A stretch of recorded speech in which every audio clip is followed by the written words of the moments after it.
In this video, we will be comparing linear, quadratic, and exponential relations. So we're going to start with a linear relation, which is a grade 9 concept. So some things we should already know. The equation of a line is y equals mx plus b. This form gives us the slope and the y-intercept, but we also have a standard form, which looks like this, ax plus by plus c equals 0. And here everything has been brought over to the other side and fractions have been eliminated. Now we're going to start off by creating a table of values for y equals 2x minus 3. Now remember, when you're creating a table of values, you get to pick your x value. So personally, I like to have some negatives and positives. So I'm going to pick an x value of -2, -1, 0, 1, and 2.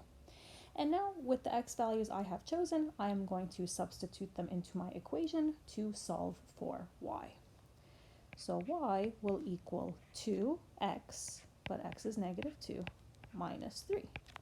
So that's going to be -4 minus 3, which is -7.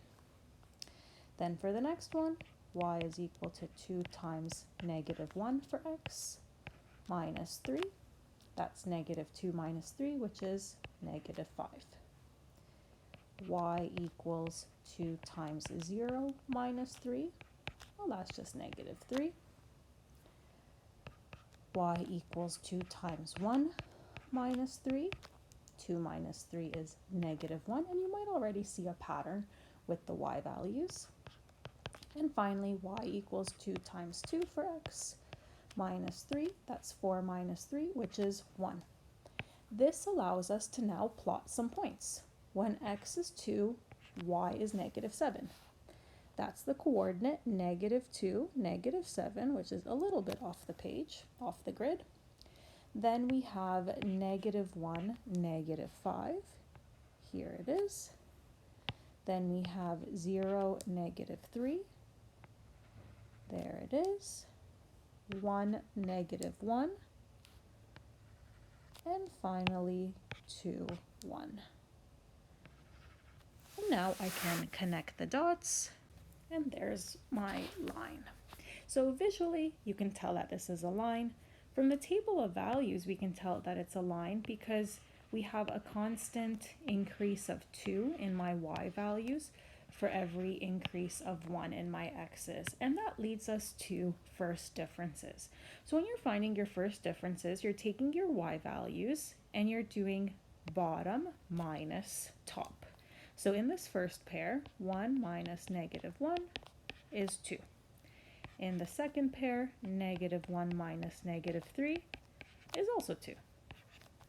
-3 minus -5 is also 2. And finally, -5 minus -7 is 2. So here is a summary of linear relations. These are the two equations that we can have. Y equals mx plus b, or standard form. Visually, we have a line. And finally, from a table of values, you can tell if a relation is linear if the first differences are constant. Now let's move on and see what quadratic relations look like. So the difference between a linear and a quadratic is the appearance of an exponent of 2 on top of one of the x's. And that will be the highest exponent you see for a quadratic. So for example, y equals x squared. Well, we're going to start off with a table of values because we have no idea what this looks like. And just like with the previous one, I'm going to pick my x values. Some negative and some positive. Now we have to be careful here with our BEDMAS. So the equation for y is x squared minus 4. So my x value is -2 in brackets squared minus 4. Remember, a negative number to the power of 2 is positive because a negative times a negative is positive. So we'll have 4 minus 4, which is 0. So I'm going to plot that first point, -2, 0. Next, -1 squared minus 4. That's going to be 1 minus 4, which is -3. So I'm going to plot the point -1, -3. When x is 0, we're going to have 0 squared minus 4, which is 0 minus 4, is negative 4. So 0 comma negative 4. And now I'll go into my positives. For the positive, I don't need the bracket here. So 1 squared minus 4, well, that's 1 minus 4, which is negative 3. So I'm going to plot the point 1 comma negative 3. That kind of looks like a symmetrical point. And then when x is 2, 2 squared minus 4 is 4 minus 4, which is 0. So 2 comma 0. And here we are. I'm going to connect my dots. Clearly not a line. This is more of a U shape, and this is actually called a parabola. Now, let's calculate the first differences and see what happens. So I'm going to pair up my y values, and I'm going to subtract them. 0 minus negative 3 is 3. Negative 3 minus negative 4 is 1. Negative 4 minus negative 3 is negative 1.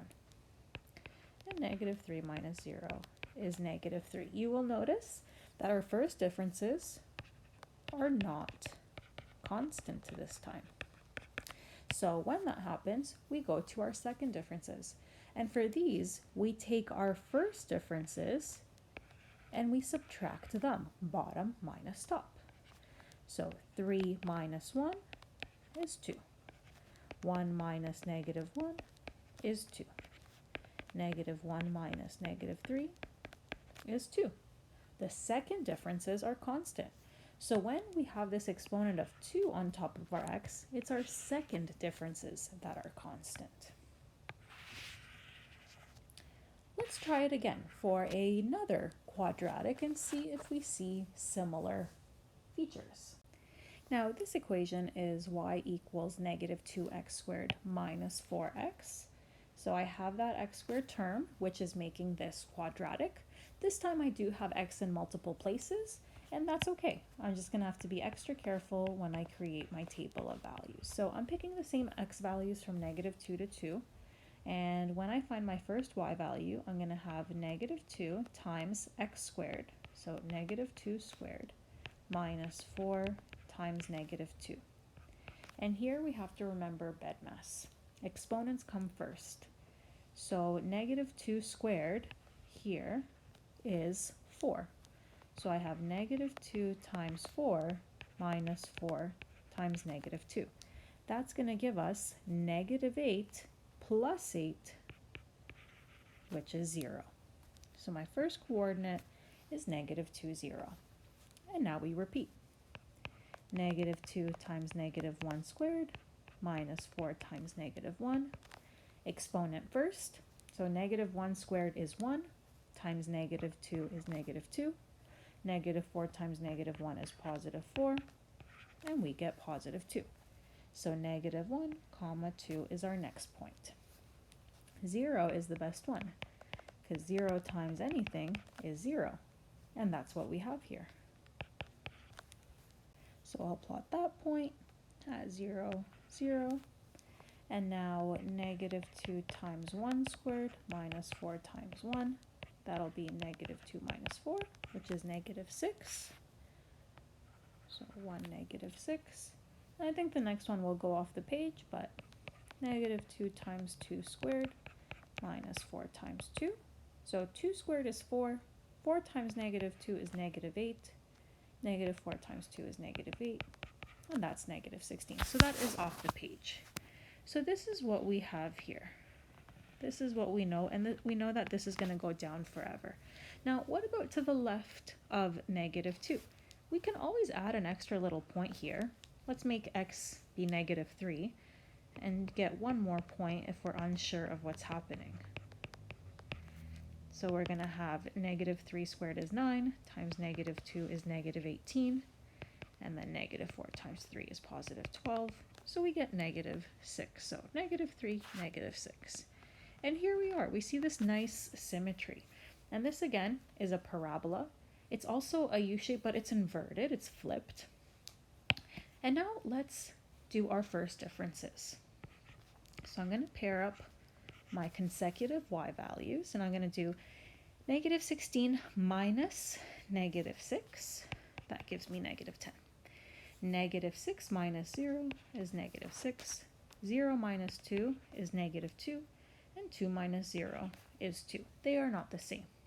So then I go to my second differences.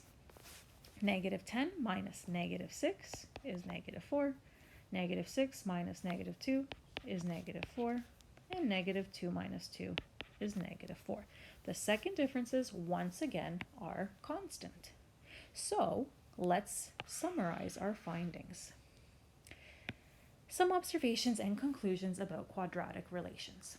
Quadratic relations have a U shape, or you can say an N shape for the inverted one. This is called a parabola. So it's a parabolic shape. The first differences of quadratic relations are not constant, but the second differences are constant. The equation of a quadratic relation will have a x squared term. The x term could be missing, a constant could be missing, but the x squared has to be there.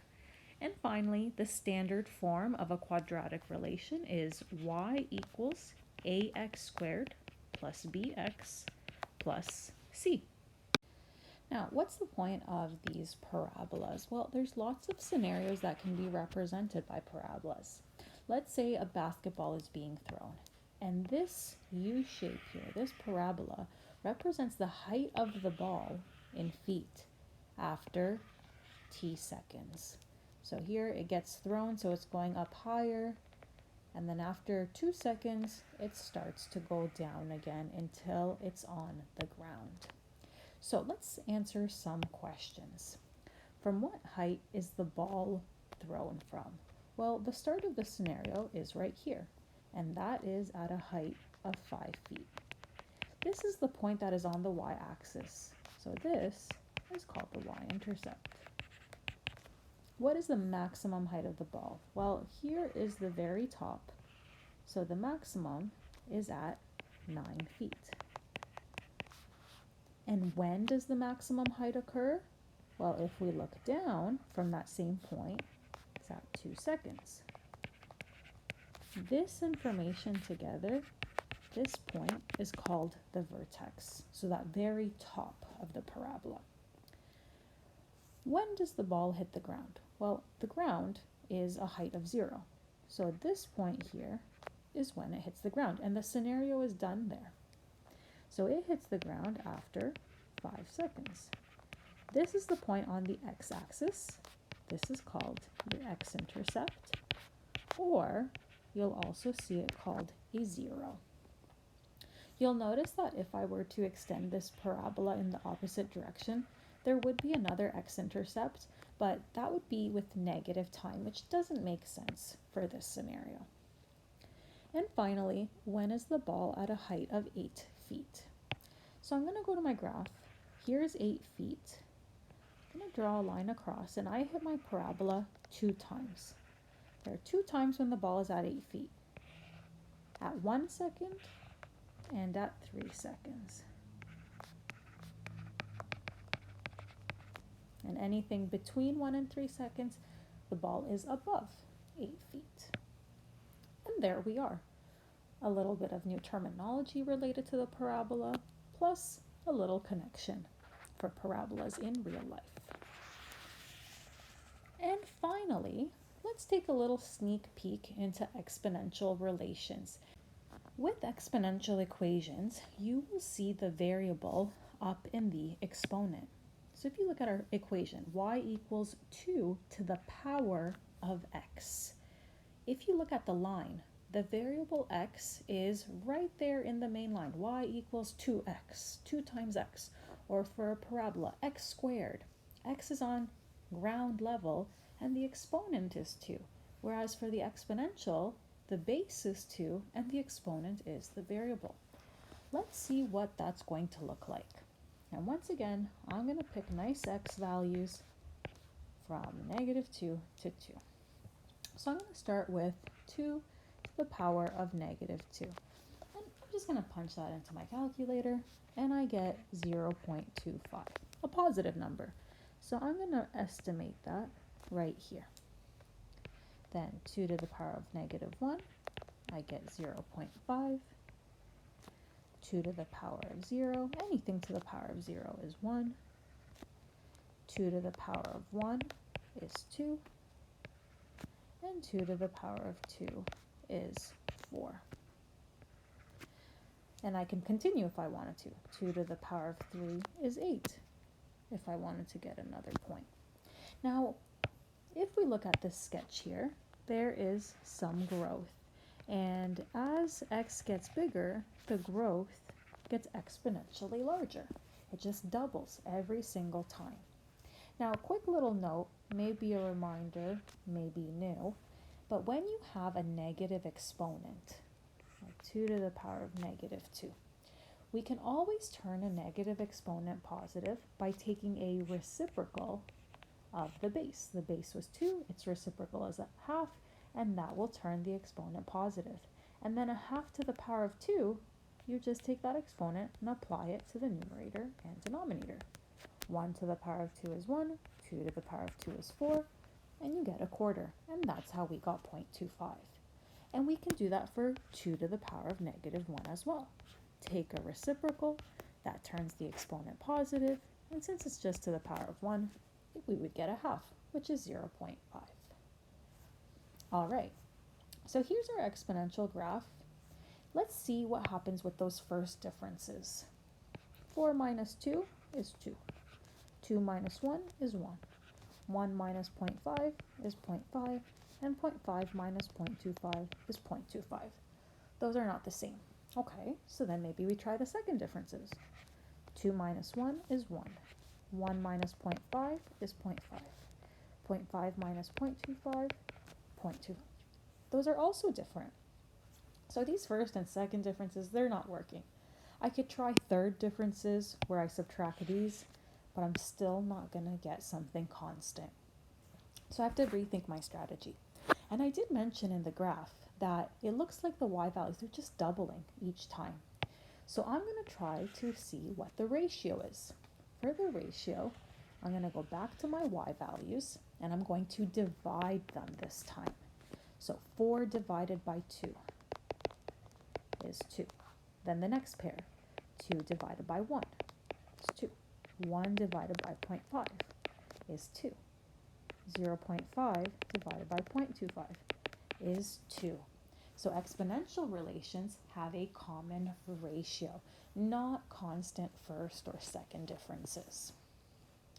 Now I have one final exponential relation, and that's to see what happens if the base isn't a nice integer value that's greater than 1, but what if it's a number less than 1, like a half? Let's see what that's going to look like. And we'll start with our table of values again.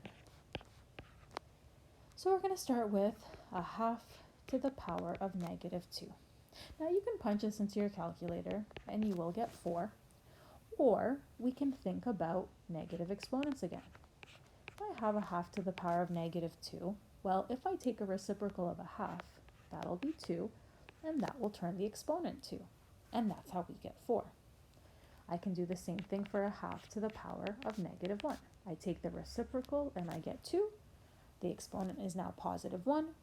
2 to the power of 1 is 2. Then 2 to the power of 0, a half to the power of 0 is 1. Anything to the power of 0 is 1. A half to the power of 1 is a half, or 0.5. And a half to the power of 2 is a half times a half, so a quarter, or 0.25. So same values, it just kind of looks like they happen in the opposite order. So negative 2, 4, negative 1, 2, 0, 1, 1, a half, and 2.5. And here is my exponential relation. So it almost looks the same, except this one isn't growing, it's decaying. Again, let's try those first differences. 0.25 minus 0.5 is negative 0.25. 0.5 minus 1 is negative 0.5. 1 minus 2 is negative 1. 2 minus 4 is negative 2. These are not the same. So maybe I try my second differences. But again, negative 0.25 minus negative 0.5 is 0.25. Negative 0.5 minus negative 1, 0.5. Negative 1 minus negative 2 is 1. Again, they're different. So let me try the ratio by dividing. So 0.25 divided by 0.5 is a half. 0.5 divided by 1 is a half. 1 divided by 2 is a half. 2 divided by 4 is a half. Again, that ratio is the same. So, some conclusions that we can make about exponential relations. The first and second differences are not constant. Instead, exponential relations have a common ratio, so dividing the y values. Next, the equation of an exponential relation will have the variable in the exponent. So you'll see this form quite often, y equals b to the power of x, where b is any number other than 1 or 0. Otherwise, you won't get this growth or decay. And that's it. Just a little refresher on linear relations, a visual of what a quadratic relation looks like, and we're going to dig a lot deeper into that, and a little sneak peek on the exponential relation.